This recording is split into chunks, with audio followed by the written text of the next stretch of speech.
Hello, everybody. Welcome to this edition of Coffee Time with Byron. I'm your host, Byron.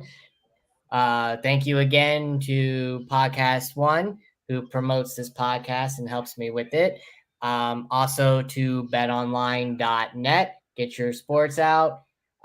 Baseball's not in season right now, but we got tons of others to bet on, like NHL. I just saw the Lightning. They won. So if you had your bet on the Lightning, you would have won there. UFC's tonight.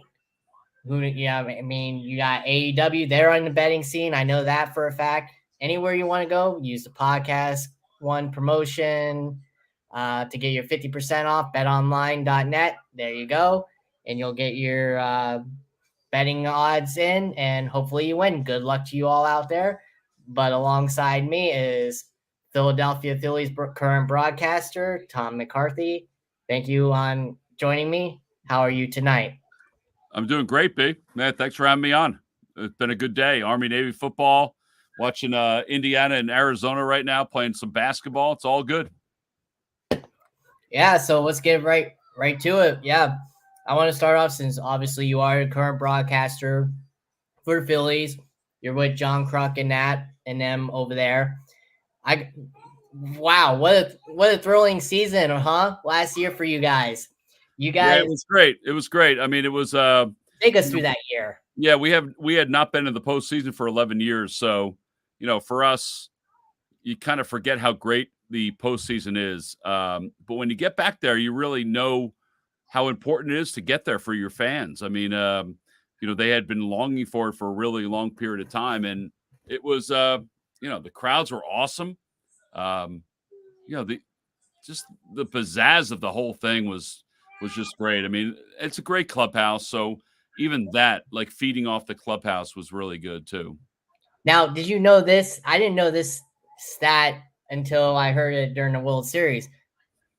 But I should have known this by watching the World Series. The Astros are the only team to face off against three division opponents in the World Series in back-to-back years. Yeah, that would make sense. Yeah, that would make sense for them. I mean, they've been really successful as an organization. I mean, you think all about wild card teams. Yeah. Well, I didn't know that part of it, but yeah, I mean, they're a really successful organization. So the fact that they've gotten to that point is it's pretty good. I mean, pre-Dusty, with Dusty. I mean, Dusty's an amazing person. So what he was able to do with them to bring them to where they are right now, it's pretty special. It doesn't surprise me. They're a dominating franchise right now. I mean, they, even with all the interchangeable parts they have, I still look back and I think, wow, we had a chance, right? It's a great series. It really was a great series. So, yeah, they're a pretty impressive group right now. Yeah, because in 19 it was the Nationals. They were wild card. Then in 2021 it was the Braves wild card, and then last year it was you guys also wild card. Yep. So 3 straight not back to back because of course the COVID year, but you had. I mean, that's something. NL West teams, go figure. That just goes to show how powerhouse of a division you guys are in. Now, before we get back to the Phillies, I got to ask you about that division. I mean, the Nationals, they're going to be all right soon and soon. I think Davey Martinez will get them back in the right direction. But and the Marlins, they're going to be decent too. But between you, the Mets, and the Braves, a 3-team powerhouse. I mean, what can you predict for next year? Because you guys, all 3 of you teams seem to be stacking talent every single year. It's a good question. I think it's early though, because I think there's still some free agency that's going to be had. I mean, whether it be for the Phillies, I mean, I have no idea what else the Phillies are going to add, but they've added some really good pieces to it. Whether it be Taekwon Walker or or Strom, or even Trey Turner being the biggest piece. Yep, the big piece. Yeah, I was going to ask. Yep. I think a lot has to depend on whether the Braves sign Dansby Swanson. Whether there's other pitchers that are involved in some of these deals. I think that the National League East, last year I said that I thought the West would be a really competitive division. I thought the East would be a really competitive division. I don't think we saw it until the end of the year. So I think that we have to wait till after the first of the year to see what teams will obviously be on the forefront of the competitive balance of Major League Baseball. I do think the East right now, listen, the fact that the Mets added Verlander and Scherzer, it's a big deal, but the Phillies have added, arguably the best free agent in all of baseball in Trey Turner. So I think with the shift changing and everything like that, I think it's a pretty good ad. I love the division. I think the division's going to be great. Yeah. I got to ask you, even though they're getting older, I mean, the talent is still there. I mean, they were both former teammates, but you think they can actually have their Cy Young years? I mean, it's tough because they're getting older and that division is getting tougher. Yeah, Byron, my biggest thing is that Verlander's arm is brand new. Like the fact that he has Tommy John, I mean, it gives him more time. So to me, their 1 and 2 is huge. A lot of their success is going to depend on what they sign after that.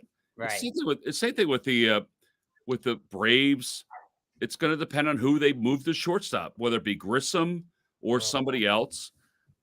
I think we have a lot to learn going into the first of the year about the other teams in the National League East or the National League as a whole. I do think that those two guys are really impressive. But like for me, I'll match up Nola and Wheeler, vice versa, to either any one of those guys. So, Phillies are in a pretty good spot. But I do think that we have to wait till the first of the year to see what else happens.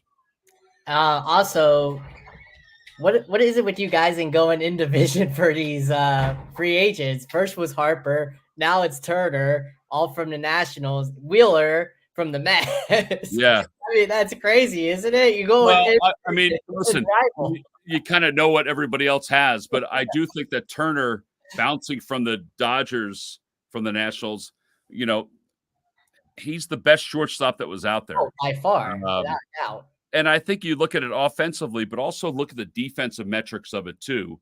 The fact that his speed from hole to hole, meaning the whole shortstop to the middle of the field, is the best of anybody. So, I mean, listen, we've seen a lot. It's 19 games a year.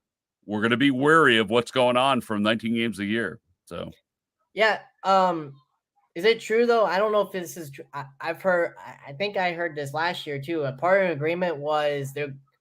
Yes, there'll still be the division, but you guys aren't going to play as much anymore against the division. No, we will not. We will play. We'll play every team in the league, American National League, right? Yeah, during the course of the year. So we'll have limited. We won't have limited games, but it'll be less games against the National League East than we had before. So instead of 19, it'll probably be 6 games less to those teams. So it is what it is. That's the way baseball used to be. You used to go around the gamut. So that's what I think that they're trying to do right now. So since we just got into a little bit of free agency and we'll go back to the Phillies themselves, I got to ask you what you since you call their games, I got to ask you, what do you think should the Phillies go after now since they got the main piece in Turner? What do you think they need to do to get over that hump of actually winning it again? Yeah, I think they're really close no matter what they do. Like any team in Major League Baseball, you want to have additional pitching. But I will say the Phillies have several pitchers in the minor leagues, and you don't always want to bank on the minor leagues, but they have several pitchers in the minor leagues that are 19 and 20 years old that I do believe they're going to put in the rotation or have some part of the function of the rotation moving forward. So I'm always for more pitching. I think they're fine otherwise. And if they do go after anything else, I mean, it'd be nice to get another piece for the bullpen, the rotation. I think they're good, honestly. I don't think they're done, but I think they're good. I'd like to see some of these younger kids get a chance to do something. And that's part of the allure of spring training, sort of like taking the page, flipping it over, and see if these guys can do something. I'm cool with it. For years, I think from a Philly standpoint anyway, they've waited and waited and waited. I don't think they're going to wait if these guys have the ability to be in the rotation. So, I still think they're going to do some more stuff. I think pitching wise is the biggest thing, but beyond that, if they don't, I think they're good. Now, are you the one for obviously the Phillies and other teams are throwing out long-term contracts? Are you the one for long-term? Because I've witnessed the long-term in the history, they don't span out. Do you see these long-term contracts spanning out Yeah, for the I guys think on a pitching? lot of it is I think a lot of it is how you investigate it. So, the long-term contracts for the Phillies, fingers crossed, recently have paid off. So, you've got Harper paid Right. off in Mhm. dividends. I mean, in huge ways. Yep. Realmuto paid off. Yep. So, I think it's all part of your investigation. I think the Phillies have done a really good job of looking at the analytic part of it physically, but also numerically, and just being sound about it. So, you know, it's a different era in these contracts than what we are used to 7, 8, even 9 years ago. Mhm. Um, these long-term deals are all part of it now. Some of it's guaranteed, some of it's not. Um, I am so confident in the way this team has approached things that if they do sign somebody for a long term, that they have an idea of what their long term probabilities are going to be. Now, let's get back to last year. After Joe Girardi, things that's when it skyrocketed for you. I never would have thought. I mean, Joe Girardi's a good manager. Great manager, really I good don't know. manager. Yep. Yeah, I don't know what went wrong. I don't know if their locker room wasn't listening or I don't get it. But when Rob Thompson took over, things escalated. Did you foresee that ever happening that that team would rise to as where they did in the playoffs to ultimately the World Series? Did you ultimately see that after Joe Girardi was fired? No, I mean, I think Joe's a very good manager. I think he came with the team when the team needed him to be the manager. I think he stabilized things in a lot of ways. Um, I've said this before. I did not think they turned it around the way they did. But I also didn't think that Rob Thompson was the same kind of manager that he turned out to be. And that's my fault. That's not Rob's. He was great. And he Right, was great on so many levels. He was great with us as broadcasters. He right. was great with the coaching staff. He was just great. And I don't think that's going to change moving forward. So, did I think it would turn around like this? No, I didn't. I've said that before. Um, I think Joe Girardi came at the right time for this organization. He changed things, he stabilized things. But I think Rob Thompson also came at the right time for this organization. And he's loose, he's smart, he knows how to get the best out of somebody. Um, yeah, but I would be lying to you if I told you that, yeah, I thought this was going to happen. I didn't think it was going to happen, but I'm glad it did. Yeah, I agree with you. I couldn't have said any better. Uh, now, this was one of the greatest games that are on the MLB station on Pluto that I see. It was one of Roy Halladay's moments. You called it with I forget who, but the no hitter, Roy Halladay's Well, the no perfect hitter. game. The Yeah, the perfect perfect game game. in Miami. It Tell was us great. about that game that and It that was great. experience. Yeah. In fact, behind me, I have the Cole Hamels no hitter. I have the Roy Yeah, Halladay perfect game yep, on my wall yep, over here. that one too. Yep. It's my greatest, it's one of my greatest games that I've ever called is the Roy Halladay perfect game on a lot of levels. I mean, 21st perfect game in the history of the game. Mm-hmm. Um, there was a lot to it. There was very few people at the ballpark. The energy level was unbelievable. Mm-hmm. He was unbelievable. Um, it was great. Everything about it was great. I wish that I could always talk to him about it. He signed my scorecard. So did Carlos Ruiz. It's probably the premier event that I've ever had as a broadcaster from a baseball standpoint. I mean, beyond the individual stuff that you're part of with this year's World Series, the Mm-hmm. '08 World Series, his no hitter in the postseason, which I was part of too from a radio standpoint. Mm-hmm. This was a chance to call the whole game. He was special. Every time he took the baseball and was a starting pitcher in a game, you thought there was something special that was going to happen. And he was just a special dude, man. He was just a really good.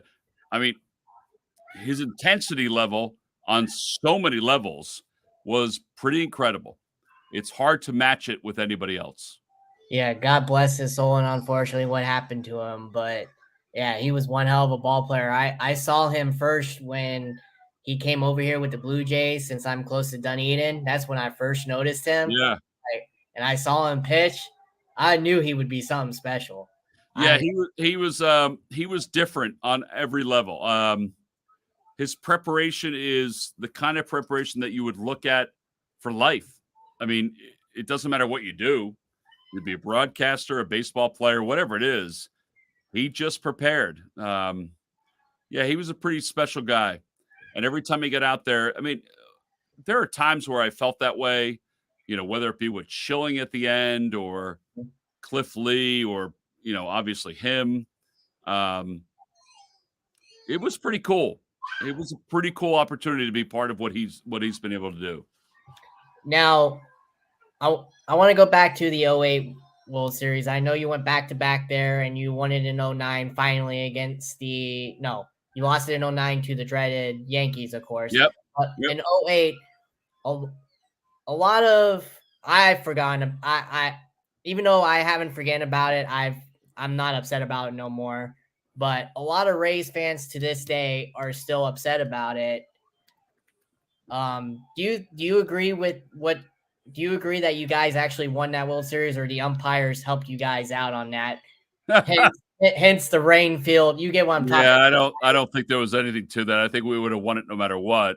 We were the better team. I mean, exactly, you guys were correct.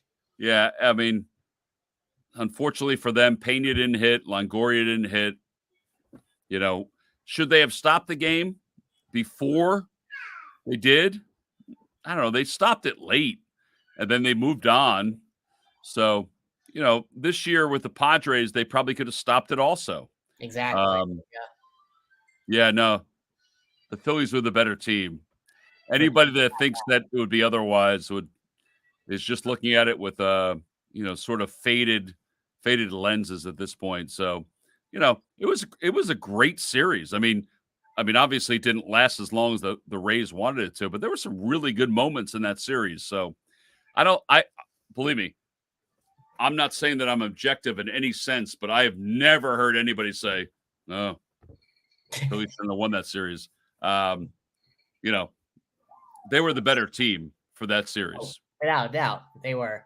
And in 09, like I said, you went up against the dreaded Yankees. Tell us about that year, because I think you guys also were coming in as a wild card that time, went through it. I don't know if you won a division. I don't remember. Did you guys?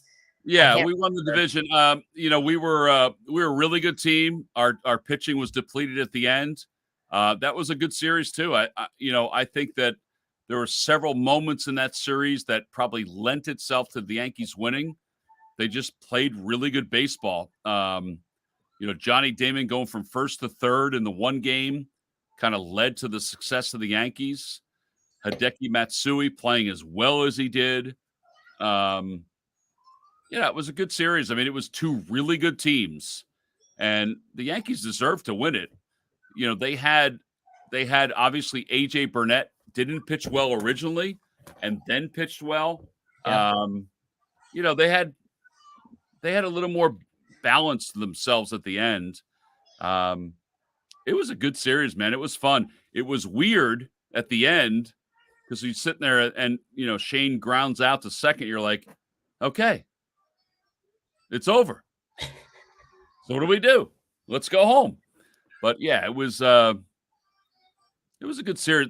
That Yankee team was really good. I mean, it was obviously, there were some really good storylines to that series from their standpoint.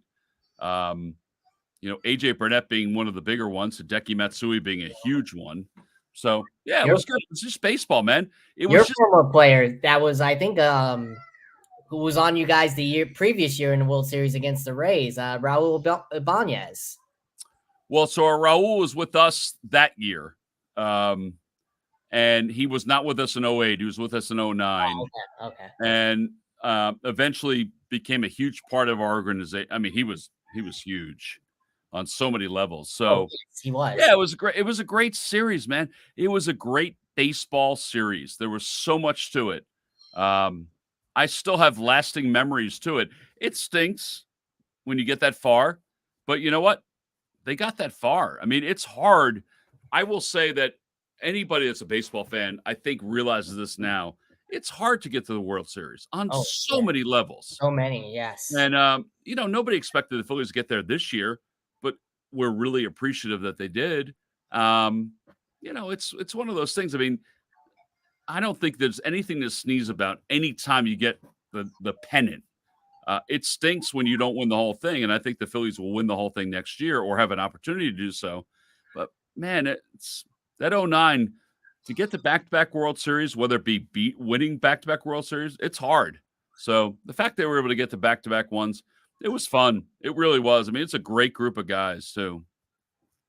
Now, since you were a part of those teams around the 05 10 area when the stable core was still around those teams compared to this era now compared to two teams. Yeah.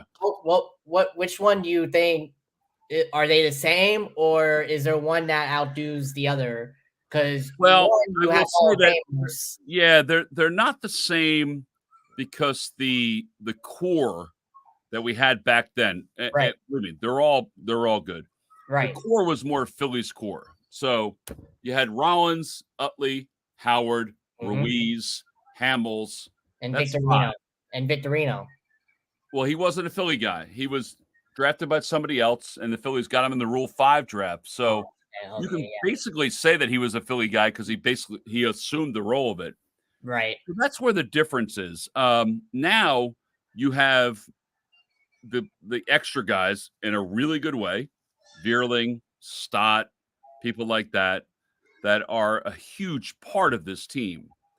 So, it's different because you've built it from within and then added. And with this team, you've built it from within, but you've added pieces before. So you've got Hoskins, homegrown. You've got Bohm, homegrown. But then you add in the guys like Real Muto and Harper and, which will be eventually Trey Turner. Those guys are outside pieces, which is great. I mean, that's the way baseball is right now. So they're different. They have different personalities, but it doesn't negate how good they are. I mean, they're great for the city. This team was really good for the city, like really good for the city on so many levels. And, I think that's what you look at more than anything else. I don't think you look at the pieces, how they got there. It is important, though, to have pieces from your farm system to supplement how good the other guys are.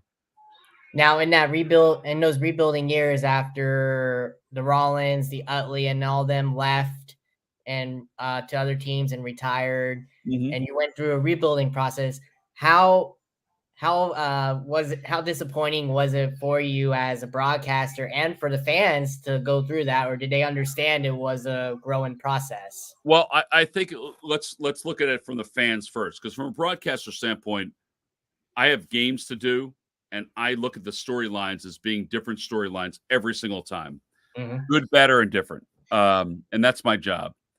So there were times where I'm looking at it thinking, all right, we're not very good, but I still have to call the games the way I call the games. Right. And I love my job. I love everything about it. I love the pieces that go into it. I love the nuances that go into it.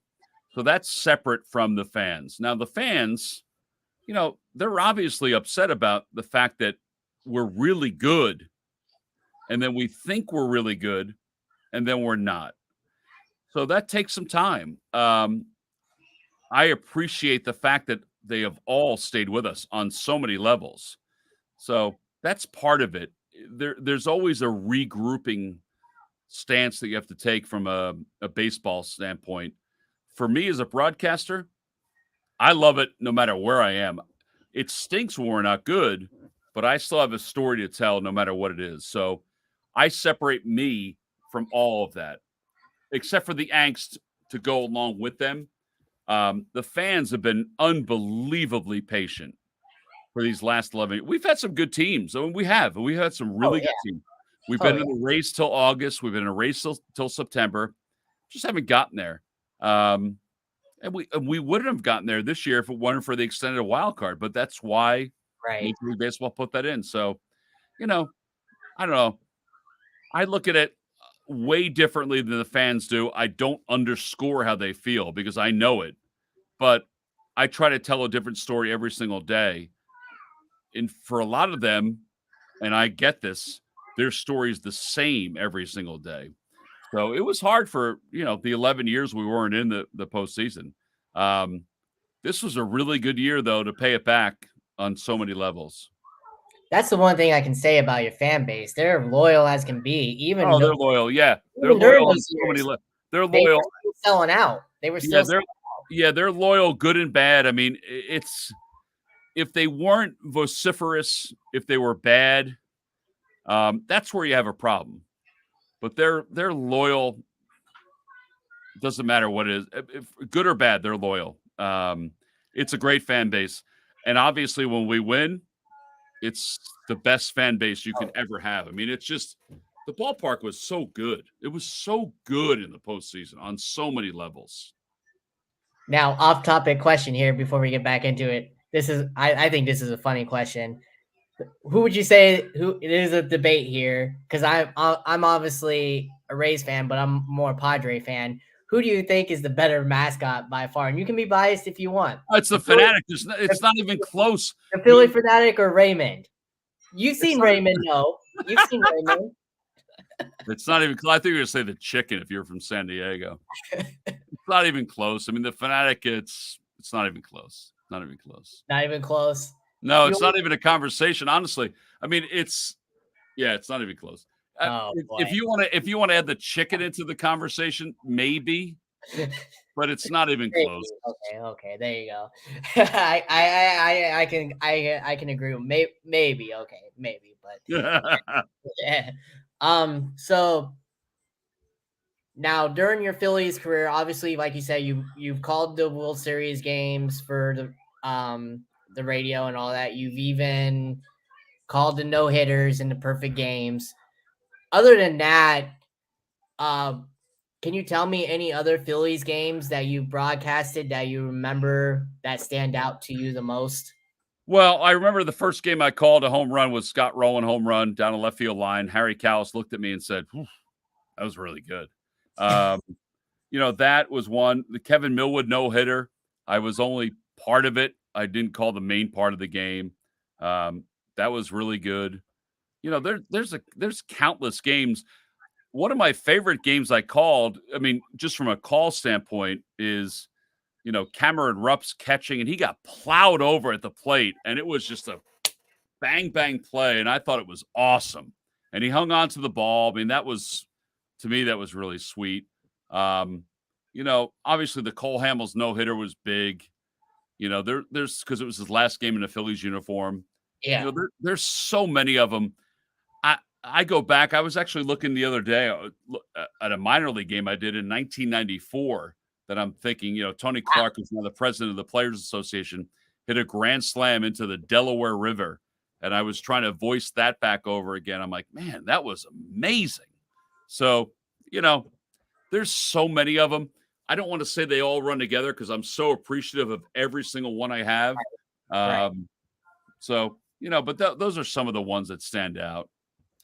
Now, 2020 also was a bad year for everybody, COVID. And you guys especially as broadcasters. Now you guys get to go back into the stadiums and call the games, but you guys had to broadcast from home or remotely, or 6 feet apart and all that. How difficult was it to be a part of that whole experience? Oh. Or did you guys just not care? How difficult was it that year? We cared, but we also accepted it because it was part of what was going to get us back on the air. Not for us as individuals, but for the game itself. We just wanted to get back on the air. So, you do the best you can. I look at my son is our AAA broadcaster, and he does every road game even now, which is ridiculous, from his office, which he should be. Everybody else is on the road. He should be on the road. We all should be on the road to see different things. But during that time, we had to get on the air. That was the biggest thing. We were good. We had fun with it. Sometimes it wasn't perfect. We acknowledged it. I think it made us better broadcasters because we had to do different things. It also got the players even more engaged because they were so good about following text messages and things like that. That we got kind of used to it. Not to the point we'd ever do it again. But I was doing basketball before that on CBS leading into the baseball, so I was kind of used to it. It was part of it. I mean, everybody was going through such a difficult time that as long as we gave them a chance to watch a game, that was the biggest thing.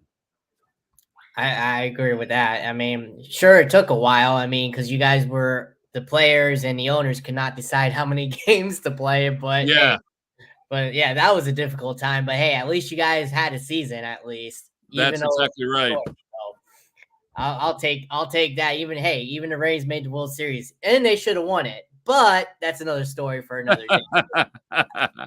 Well, theirs was more decision making than anything else about the Exactly. Rays. The Yeah, analytics. Exactly. but Exactly. he felt good about it, so he's a really good manager. Oh yeah, I'm not That going to take gave anything away. all of us that wanted to sort of debate it.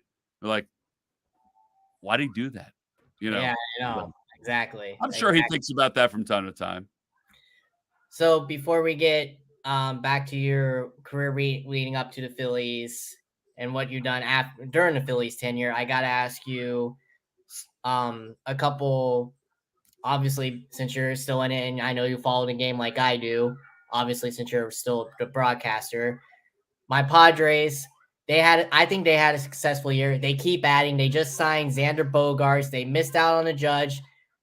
I mean, where in the world are they getting all this money to spend for these players? Because I think they just signed Juan Soto to a massive deal again. They have Tatis under for 11 years, Machado for 10. Where are they getting all this money? And where do you see my Padres coming in all this through up in the upcoming years? Because I see Yeah, success coming up. yes, yeah, I think they're going to be really good. I mean, I mean, it depends on where they're going to move Tatis. That's the biggest thing. Their pitching staff's really good. Um, my assumption is they're going to move Tatis over to left field Yep, or that's center what I heard. field. Yep, I heard. Yeah, they're going to be really good. They're a good team. I mean, let's face it. If they had a couple more pieces, maybe they would have beaten the Phillies. I have no idea.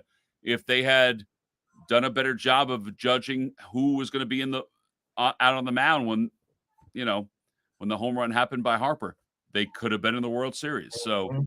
they're a good team. There are a lot of really good teams, honestly, in Major League Baseball. That's why I said there's so much luck that's involved in so many things. So, my biggest thing is stay healthy. For them, can Tatis stay healthy? I don't know. Can he play left field? Is Yep. he embracing left field? I don't know, but we'll see. My other team too, the Rays. Where do you see them going? Because they're like one of the lowest payrolls in baseball. Uh, I don't get it. How the heck do they keep on doing this with all the success they keep having? It's a good question. I don't know. They're really good at what they do. They're really good at the managing of the start of the game. They signed Zach Eflin, who can do both. He can be a starter. Former He could be Philly, an yeah. opener. He could be in the bullpen. They have a lot of really good games going on. They really do. Um, can they keep it going? It's a really tough division. To me, that still remains the toughest division. So, um, I just think they understand things properly. That's the biggest thing. So if they can keep understanding things properly, they can manage their way there. They have a really good manager. I mean, Kevin Cash is good. I mean, you can look at the game, the World Series where he took out Blake Snell and say, "What's he doing?" We all do, but he does a really good job. He does a really good job. Do you see you see Dave Roberts keeping his job after this year if Yeah, I think so. I mean, the listen, Dodgers don't make the World Series? yeah, I think so. I mean, he's done a lot of really good things. So, um, I mean, could he lose his job? Obviously, anybody can, but the guy's been really successful. It's hard to get to and win the World Series. I mean, I don't think anybody really realizes that it's hard to do it. So, you kind of give him an opportunity to do it and see what happens. You know, it wouldn't surprise me if anybody makes any kind of moves if they're not happy about it, but I don't know how much more they can get from somebody in that position. He's been really good for the Dodgers. He has. Yeah, Um, I agree. if you do not count the World Championship part of it, which I know they do, he's been really good for them. Now, since you're in the NL East, that division, I got to ask you, out of all the teams, uh, who would you say is your most heated rivalry between the Mets or the Braves? Well, I think it depends. I would always say it's the Mets, just because of proximity. We're only 90 miles from there. Um, yeah. I mean, but, if the Braves are going to be as competitive as they have been, it just kind of depends on the series. I think it's okay to have more than one that you kind of battle against because in the National League East, there are more than one that are going to be part of this whole thing. So I would say the Mets, but I do think there's a Braves thing to it. Yeah, it's been fun actually to watch it. The Mets part of it's great because they come down to our games. We go to their games. It's only 90 miles. I love that part of it. I love the, sort of the rivalry part of it. That's a big deal in baseball to have that. So, you know, I always say it's the Mets, but there's days when it could be the Braves. I mean, they're a really good team. And obviously, they didn't face the Mets during the postseason. They had to face the Braves. So, and they were able to beat them. That's a good thing. And that's fine. I got your thing. So I have a couple more questions real quick, and then we'll Oh, shut it cool. off there. So, but yeah, that's fine. The first one is, like you said, your son is now a broadcaster. Did you know right away that that's No, what he wanted to do, was no, become I didn't. I thought in he'd your be footsteps? yeah, I thought he'd be a teacher. I mean, I'm gone a lot. I thought both of them would be something else other than broadcasters. I have one that is now broadcasting. I have another one who's still playing minor league baseball and probably will be a broadcaster and is really good. Mm-hmm. So, yeah, it's pretty cool. I was listening to one game my oldest guy did today, and then watching another game he was doing tonight because he did more than one game today. It's pretty sweet, you know? It's pretty sweet just to kind of have them follow in your footsteps, good, bad, or indifferent. They know how hard it is. But yeah, it's pretty neat. I didn't think he would do it though. Now, how awesome would it be if you guys ever got to call a game together? Well, we did do one Princeton basketball game where I was the color commentator because I did Princeton for 9 years. So they asked me to come back and do a game with him. And it was a Mm-hmm. last second shot where he handled it on the radio. That was really cool. I kind of just shut up. Yeah, it's hard for me to do that, but I just kind of shut up and just let it kind of roll. So, you were also, when MLB Network first started, you were a part of that to get them going with Please Yeah, Add, as we talked about. Tell us about that. What do you take from that Caribbean World Series? Were there any big names in that series? that's a really good question. I don't remember because it was so fast. We were doing it remotely. So we were in the MLB Network studios, which they were just building, which was kind of cool. Mm-hmm. So we were kind of watching it while they were doing it. So that's a really good question about the names. I have the books somewhere in my archives.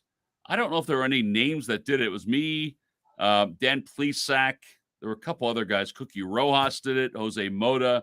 Mm-hmm. And I remember them telling us that we had to just not make it seem like we were from there, like doing the games from there, just like kind of do it. And that was hard because you're sitting there looking like, oh, I see where that ball went, but we can't say we were there. So, but it was neat because watching the whole evolution of MLB Network from that standpoint, they were just building everything, and to see where it is now, whew, from a baseball standpoint, it's pretty sweet to see it, man. It is pretty sweet to see how it's evolved into what it is, because their shows are awesome on so many levels. Yeah. Oh, yeah. Now, I do briefly remember this. I know I had to check it up again, but I kind of remember this. You were on a couple Fox NFL games broadcasting. Yeah. Do you remember any of those games and how memorable? Yeah. So I did a few Fox games before. I used to do Fox games for baseball.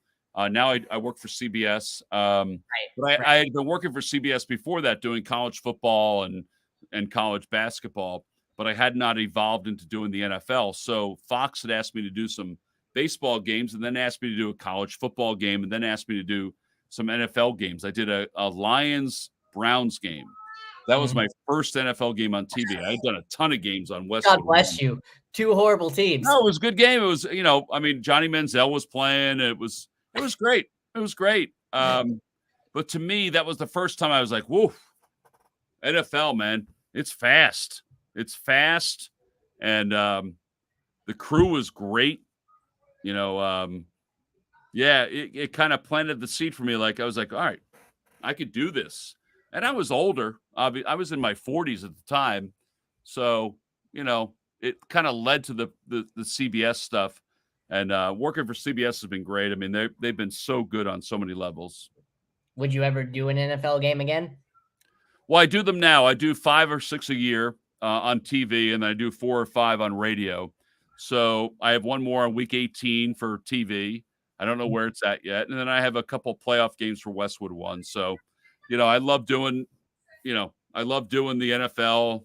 I do a lot of college football now for CBS, and I do, college basketball for CBS. So, I'm lucky. I kind of backfill my extra stuff from baseball into, doing basketball and football. So it's been good. It's been I like doing other sports. For years, I always did football, basketball, and baseball. So it kind of gives me a chance to do football, basketball, and baseball, but just on a smaller level for me, which is what I want more than anything else. And last question, I ask this to everybody. I'll let you off on this. For guys like me, because I want to get into the broadcasting industry, because I know it's very, very tough. Mm-hmm. What do you say to guys like me and others out there that want to get into your field of calling games on TV or radio, or even doing this like I am, the podcasting world, to get into radio? What can you tell us to get to our ultimate goal? Well, I will tell you that doing this will help you with anything you have. I mean, just getting behind the microphone and just asking questions and being part of it is the most important thing to get started. I mean, that's the biggest thing more than anything else, is getting behind the microphone. I always tell kids that are younger, take speech classes, get in front of people, being able to ask questions, be able to ask sound questions, be able to research those questions to know what you're going to ask and what you're not going to ask. A lot of times it's just, will somebody like my voice compared to this person? That's the biggest thing, but it's just doing it. Just keep doing it and try to find the rhythm of doing it. So, that's my biggest thing, is just keep doing as many games as you possibly can and just keep getting better at it with each passing day. I couldn't have said any better. Thank you. I do appreciate it. I know you got to go. That's fine. It was fun while it lasted. I appreciate it. And I thank you again for your time. You got it, awesome, buddy. And thank you for your advice. I'll stay in touch with you if that's all right. That's fine. Yeah. I thank you again. It was fun. Yeah. Good luck, Byron. Thanks, buddy. Appreciate it. Go Phils. Yep. Go Phils. Tom McCarthy, Philadelphia Philly announcer. His son broadcasts games. That's awesome. He gets to call games sometimes with his kid. That's awesome. But this concludes episode 108. Again, thank you to Podcast One for giving this opportunity, and to betonline.net. Go out there and bet. UFC's tonight. NFL still going strong. Use the promo code podcast1. Get your bets on. Good luck out there. NHL, I just saw the Lightning. They won, so if you picked them, you would have won. Good luck. Just don't overuse your money. Don't waste your money. But it was fun. Have a good night. Stay safe out there. See you again next time. Goodbye.